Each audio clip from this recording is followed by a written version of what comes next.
The greatest actor of his generation. This is a phrase that has often been associated with Joaquin Phoenix. This reluctant Hollywood star who avoids the limelight has also been called on numerous occasions the most underrated actor working today. He is an actor who relishes playing emotionally intense roles. He disappears into alienated, tortured characters, embellishing them with twitches, tics, and unpredictable intelligence. He ruffles and darkens the edges of even the most straightforward films. He has been acting since he was a child and in the movies for the last 37 years, and now he's about to play the iconic Joker, the greatest comic book villain of all time, the archetypal agent of chaos. This is his biggest and most high-profile acting job to date, and for some, it is this role, that of the unpredictable and unhinged Joker, which is the one that suits him down to the ground. Yet, his unpredictable nature is not merely just an act. Phoenix himself has revealed he suffers from incredible anxiety on and off the set, and does not feel comfortable in the limelight. He is notoriously awkward to interview and finds press conferences a bore, and he isn't afraid to show it. I really don't know how to describe him. I always have trouble doing interviews when people ask me those questions because I don't think I ever really think about the character objectively. I don't know why it makes you feel so uncomfortable to talk. I don't know. Talk through well, I did this or I did this. And I met this person. You just do what you have to do. You just try to learn as much about the character as you can, and then hope for the best. He has disdain for awards and accolades. Speaking about the Academy Awards, he once said, "I don't want to be a part of it. I don't believe in it. It's the worst tasting carrot I've ever tasted in my whole life, and I don't want this carrot." This makes him very unusual in the movie industry, and this is why we believe he is one of the most fascinating actors in the movie business today. Joaquin was born in Puerto Rico on October 28, 1974. He was the middle child in a family of 5. His mother, Arlene, a Manhattan divorcee, moved to California in 1968, where she met Joaquin's father, John Lee Bottom. She first met him while hitchhiking. After having River, the Phoenix family joined the infamous Children of God cult. Now, we won't go into specifics here, but unbeknown to the family at the time, the Children of God was a very dodgy cult. The founder of this cult, David Berg, was alleged to have exploited the free love movement of the 1960s to the max. To the outside world, the sect presented a wholesome image of a Christian family living in harmony, helping the needy, performing music and praising God. But for children, it was a sick system dedicated to brainwashing and abuse. Joaquin's eldest brother, River, who died of an overdose at 23, claimed himself that he first made love when he was only 4 years old, in an interview with Details magazine. Some believe that his experiences as a child in the Children of God cult may have led to his overdose. Joaquin has talked about this time. He said, "When people bring up Children of God, there's always something vaguely accusing about it. It's guilt by association. I think it was really innocent on my parents' part. They really believed, but I don't think most people see it that way. I've always felt that was strange and unfair. I believe my parents felt they'd found a community that shared their ideals," he further explains. "I think the moment my parents realized there was something more to it, they got out." When Joaquin was 3 years old, the family left the cult. The family, who were in Puerto Rico at the time due to following the cult across the US and South America, were smuggled back into America on a toy-filled freighter that dropped them in Englewood, Florida. Once there, they changed their names from Bottom to Phoenix to symbolize the beginning of their new lives. Making a home for themselves in Los Angeles, older brother River and his sisters Rain, Liberty and Summer soon tried to make their way in Hollywood. The Phoenix children already liked to put on shows for each other before their mother found an agent to represent them. "We all used to sing and play music," Joaquin says. and we were all very outgoing. My parents always encouraged us to express ourselves, and so it seemed like second nature to start acting. Joaquin changed his name to Leaf and can be seen in this very early family interview.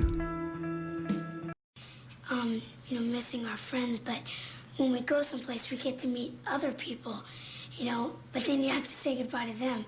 But, other than that, it's pretty fun. Joaquin's mother, Arlen, began working as a secretary for NBC, one of Hollywood's most prominent agents, noticed the 5 children.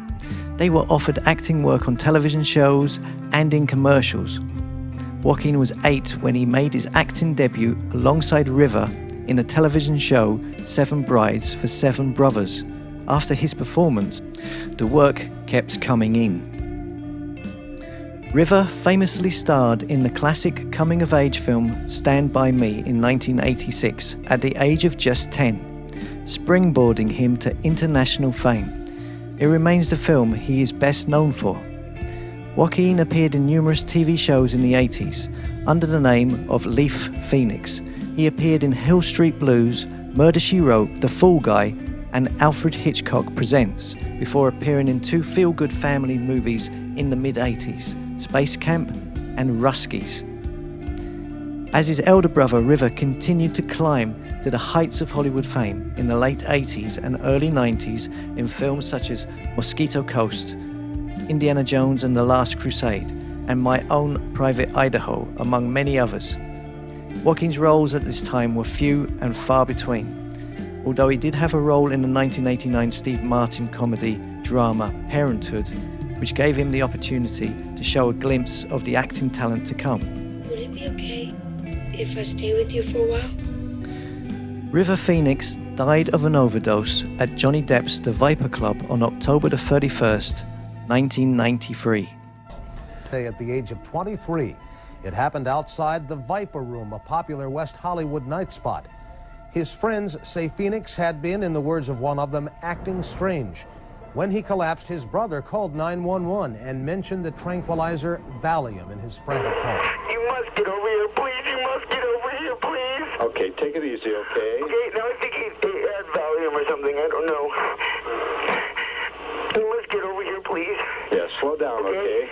Well, where is the guy? Okay, we have help on the way, all right? He was only 23 years old.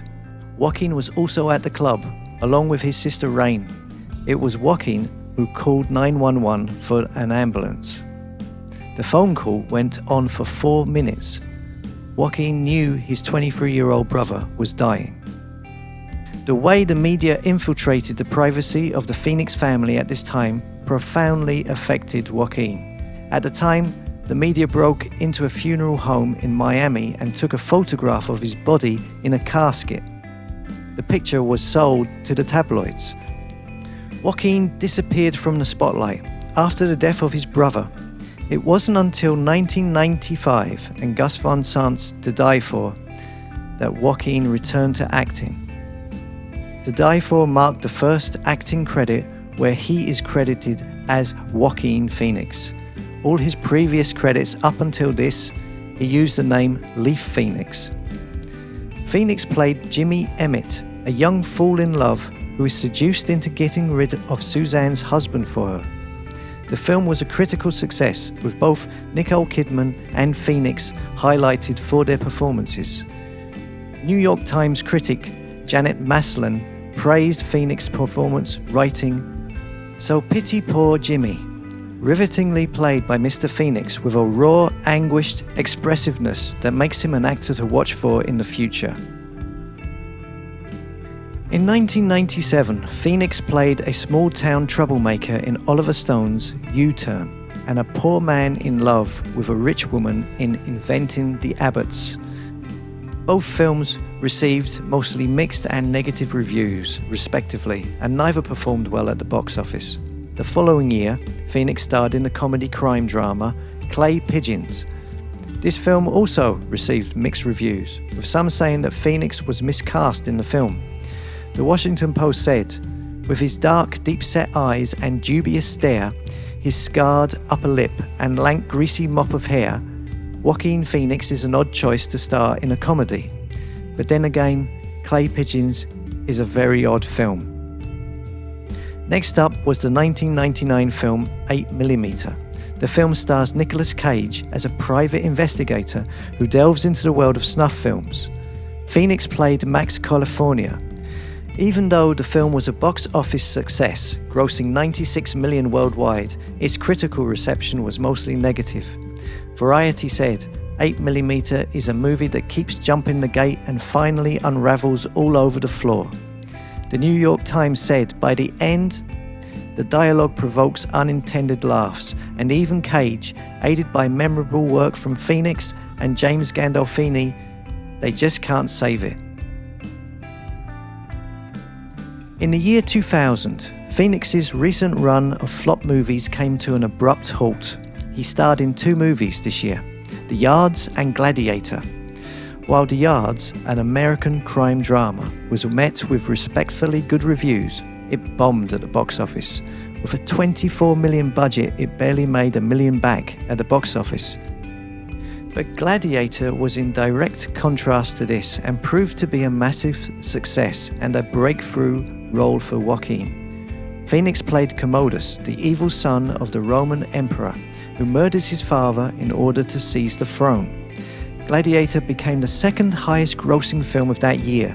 The film won multiple awards, including 5 Academy Awards, including Best Picture and Best Actor for Russell Crowe, who thanked Joaquin for his performance in his acceptance speech.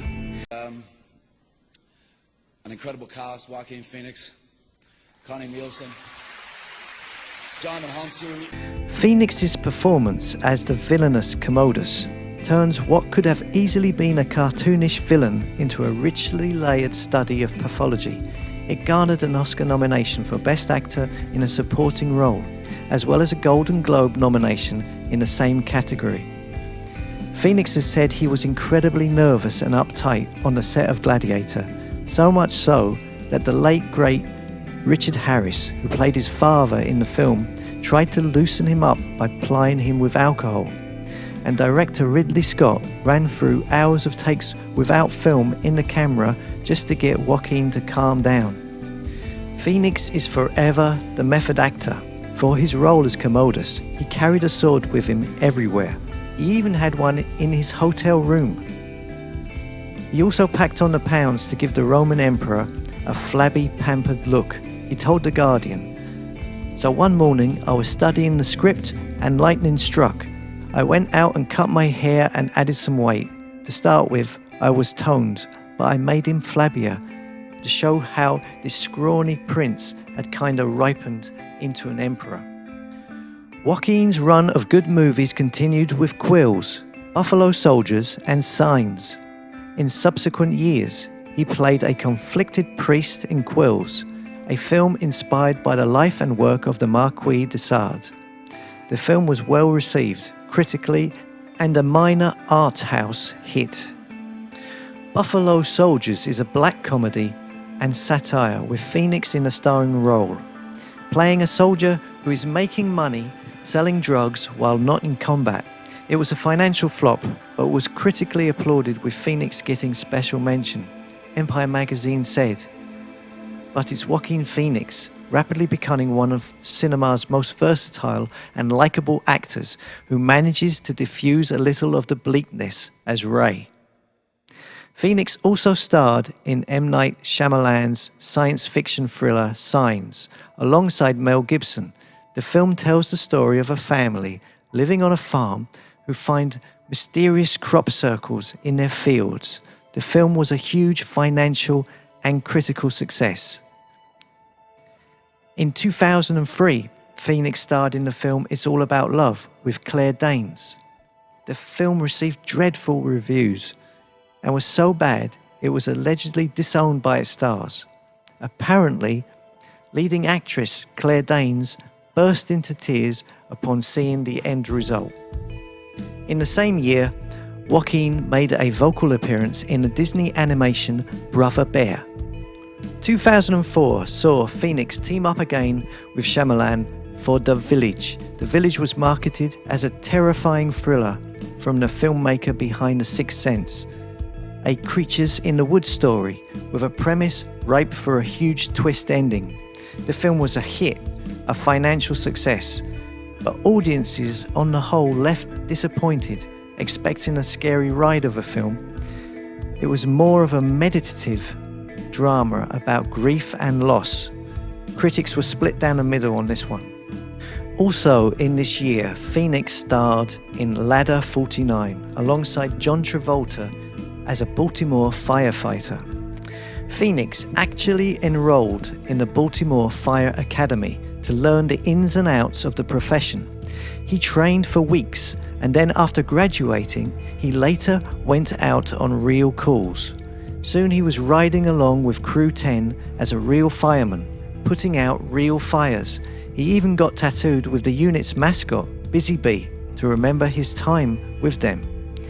The film made back its budget at the box office and received mixed reviews.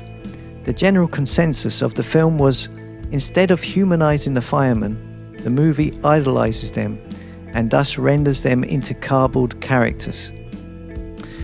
This year also saw Phoenix cast as a photographer in the film Hotel Rwanda. The film was well received, as was Phoenix's performance. He was nominated for the Screen Actors Guild Award for Outstanding Performance. 2005 was a big year for Joaquin. He played Johnny Cash in the film Walk the Line. The movie was a great success, and Phoenix's performance was hailed as amazing. It tells the life story of Johnny Cash and his journey from a poor country boy to a huge country star. During Walk the Line, Phoenix taught himself to play the guitar for the role and learned how to develop a baritone singing voice. He and Reese Witherspoon performed all of the songs themselves without being dubbed. They also learned to play their instruments, guitar and alto harp respectively, from scratch. Phoenix then took it one step further when he asked the entire set to call him JR, Johnny Cash's real name. The shooting of the film was quite an intense experience for Phoenix. In one scene, he managed to pull a sink out of the wall, even though it wasn't in the script. He checked into rehab shortly after the shoot. He said, "It's the best thing I ever did for myself." Cash was addicted to pills. For me, it was all about drinking.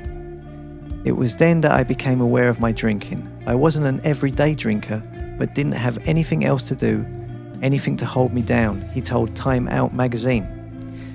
He checked into a rehabilitation facility in April 2005, and his publicist released a statement, which read, "He was uncomfortable with the way that he was living his life and found the courage to deal with the disease.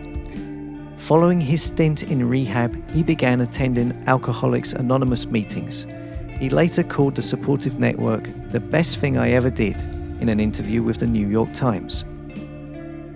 Phoenix was nominated for an Oscar for his role as Johnny Cash, but he missed out to Philip Seymour Hoffman, who won it for Capote. On January the 26th, 2006, Phoenix was driving in Hollywood, and he had a car accident. He flipped his car over when the brakes failed on a road above Sunset Boulevard. As he lay disorientated in the wreckage, he heard a gentle tap on the passenger window. It only turns out it was German film director Werner Herzog, who lived in the area and was driving just behind Phoenix when the accident occurred. While in the upturned automobile, Phoenix tried to light a cigarette, but stopped when he heard the Herzog tapping on the window screen. Petrol had started to leak into the car, so Herzog smashed the window and helped Phoenix out of the wreck. There was this German voice saying, "Just relax," Phoenix recalled, adding that Herzog had helped him from the vehicle. "There's something so calming and beautiful about Werner Herzog's voice," Phoenix said. "I felt completely fine and safe."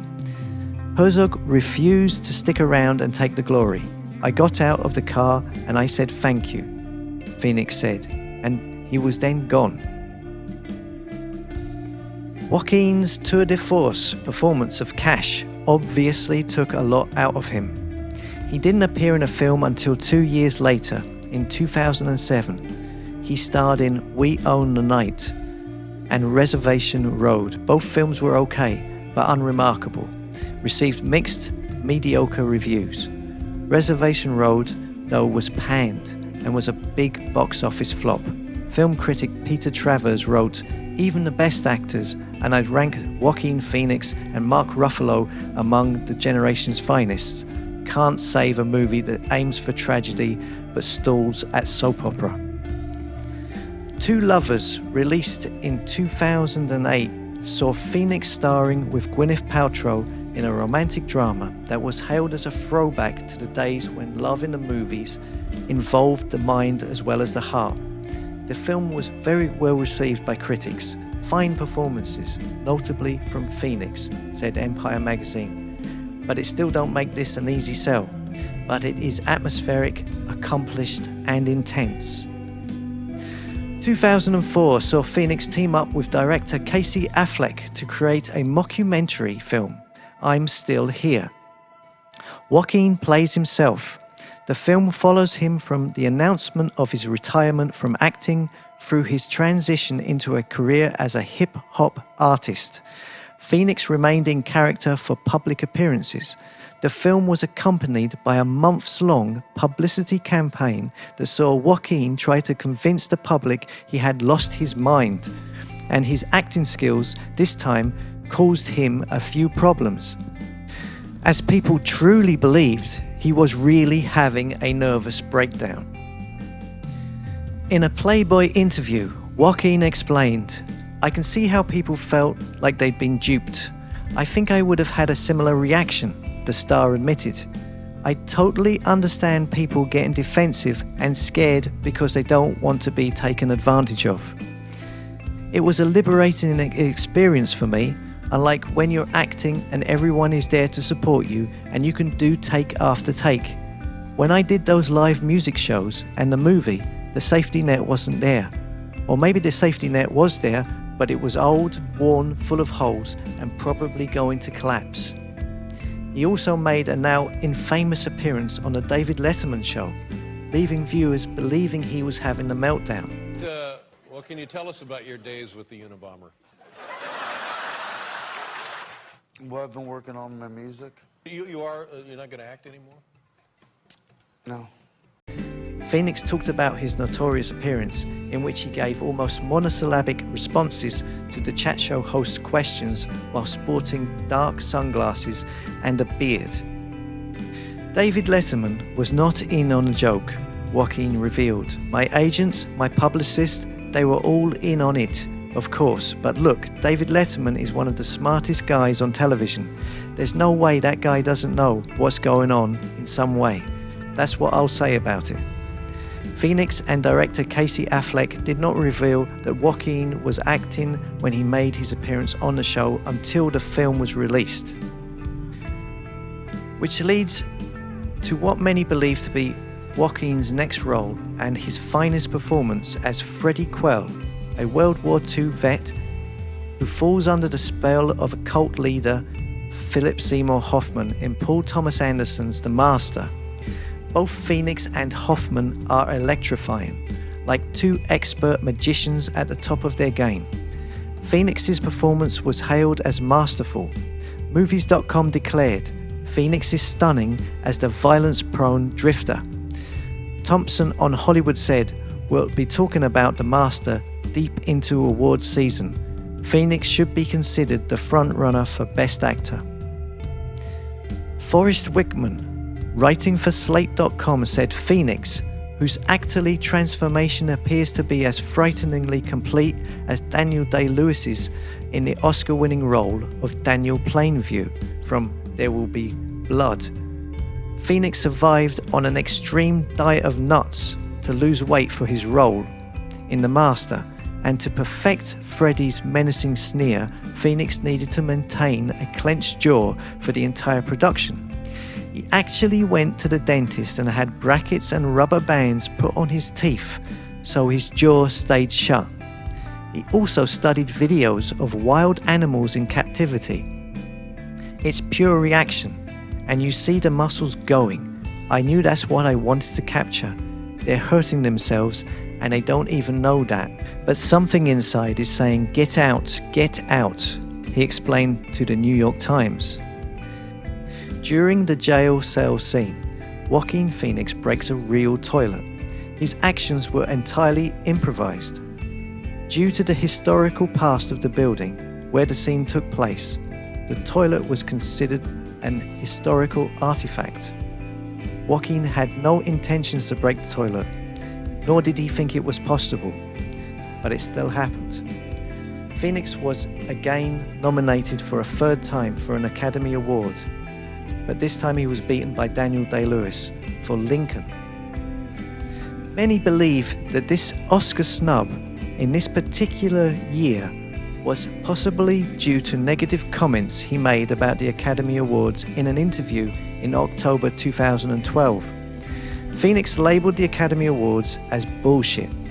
He later gave an interview apologizing for his earlier comments and acknowledging that the Oscars provide an important platform for many deserving filmmakers, and explained that his comments were derived from him feeling uncomfortable receiving accolades for his work in films when he considers the filmmaking process to be a collaborative one. 2013 saw Phoenix turn in another brilliant performance in Her.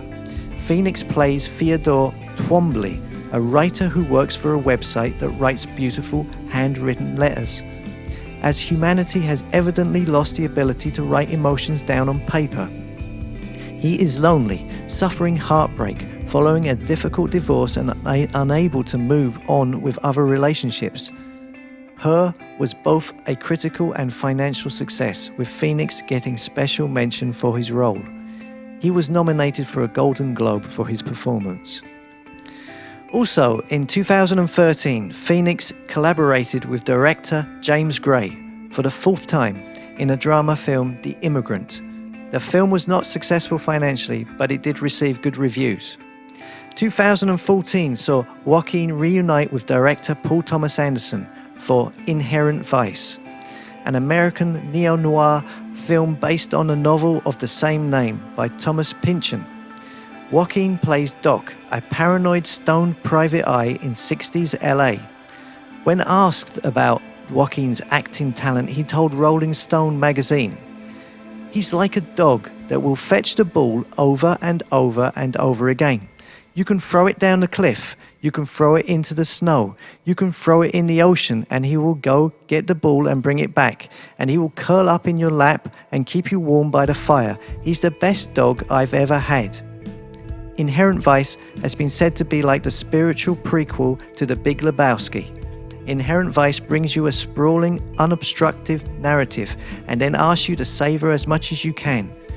The film lost money at the box office and it's received mixed reviews. Phoenix did receive a Golden Globe nomination for his role. 2015 saw Joaquin take lead role in Woody Allen film Irrational Man. He played a philosophy professor in existential crisis who starts a relationship with a student. The film failed to set the world on fire, with the Telegraph saying, "Allen's old touch is missing here, and even the backfiring is a damp squib." 2018 saw Phoenix appear in 4 separate films. For his role as Jesus in Mary Magdalene, Phoenix virtually starved himself. He embarked on a rigorous 300-calorie-a-day diet to appear properly emaciated as Jesus. He told The Independent the process was brutal. His understandable hunger was further amplified by filming in Sicily. Director of Mary Magdalene, Garth Davis, told Esquire, "Working with Joaquin is like working with this beautiful wild animal, where you have to give him the space to be free, so his performance can roam freely, raw, uncontrived, and truly natural. There was no other person in my mind who could have played Jesus." Mary Magdalene saw Phoenix acting alongside Rooney Mara, who had since become his girlfriend a year earlier. Phoenix did the opposite for the movie You Were Never Really Here. He put weight on to play the part of a former FBI agent and Gulf War veteran who suffers from post-traumatic stress disorder. Director Lynn Ramsey gave Joaquin an audio file of fireworks and gunshots to listen to while preparing for the role, as it was to represent what was going on in the character Joe's head. The director gave Phoenix complete license to do whatever he wanted, shooting many different takes of scenes. There is a particular scene in the movie where Joaquin Phoenix's character lies down on the floor next to a dying agent and begins singing a song to him. It turns out that this entire scene was completely improvised by Phoenix. The film received wide critical acclaim, and the intense role won Phoenix the Cannes Film Festival Award for Best Actor. Joaquin Phoenix.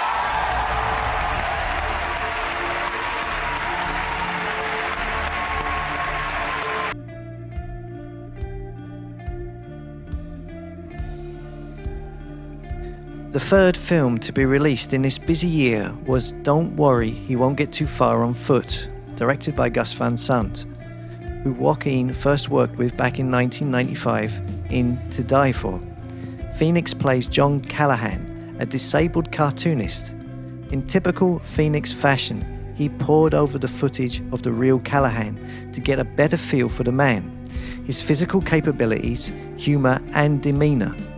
He spent months committing his body to limited movements in a wheelchair in order to emulate the physicality of the man. The film was initially met by controversy from disability organizations who believed the disabled actor should have played the part of Callahan.